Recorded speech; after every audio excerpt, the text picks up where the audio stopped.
Good morning, all. This is someone that I can't believe I haven't done already, but apparently I haven't, which is very strange to me.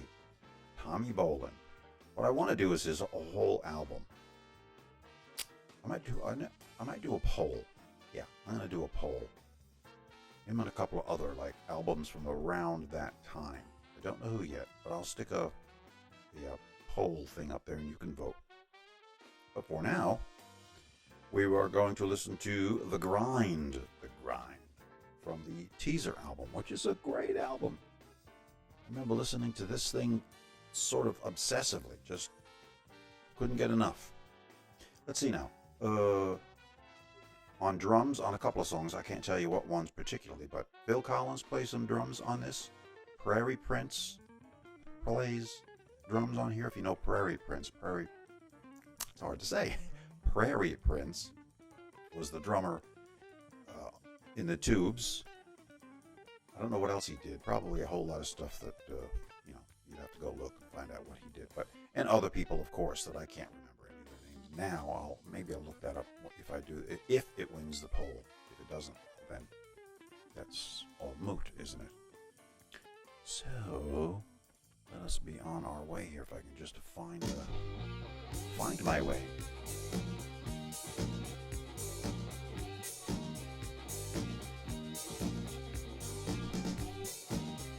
Couldn't get enough of this back then.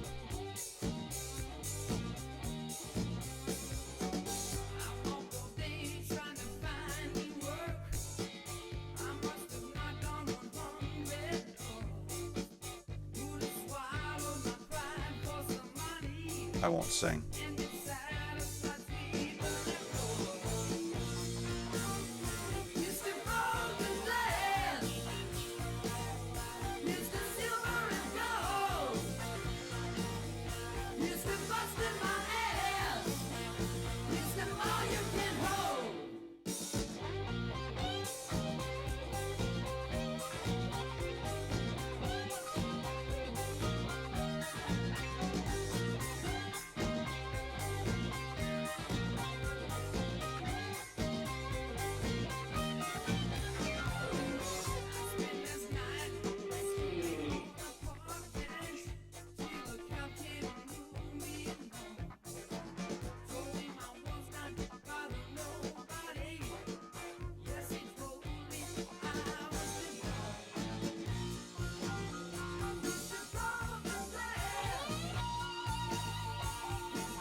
Love this album. Tommy Bolin. I did find a live album of his when I was buying CDs back when, and I didn't like it. Well, the recording was terrible, and the whole sound of it was just pretty awful to me. It sounded like he wasn't really. It was. some people, and I mentioned this before in other videos, that some people are made for the studio, some people are made for live, some people are made for both. But now I might have just had a bad one, but it sounded terrible. Not just sound wise, just like he was not really doing well. It was just like a big mishmash of noise. Hey, that's just me. I couldn't tell you what live album I have of his, but I didn't like it. I say, yeah, you're a studio guy. Stay in the studio.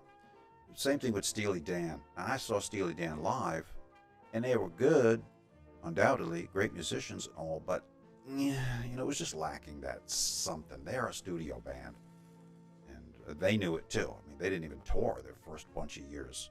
Maybe in the very beginning they toured, but they got to the point where it was like, we're not even going to tour. We're just going to do our thing in the studio and leave it at that. But then, of course, I guess it got into the 90s when they started touring again. And it was okay. It was a good show. I liked it. But it was just off. It wasn't that Steely Dan greatness that you hear on their albums. So, but that's just my opinion. You know what that's like. All right, folks. Tommy Bolin. Yeah, I'm going to put a poll up with that album. And I don't know what else. I'll think of something. 2 others. I'll just leave it at 3 albums. And you may decide. And it shall be done.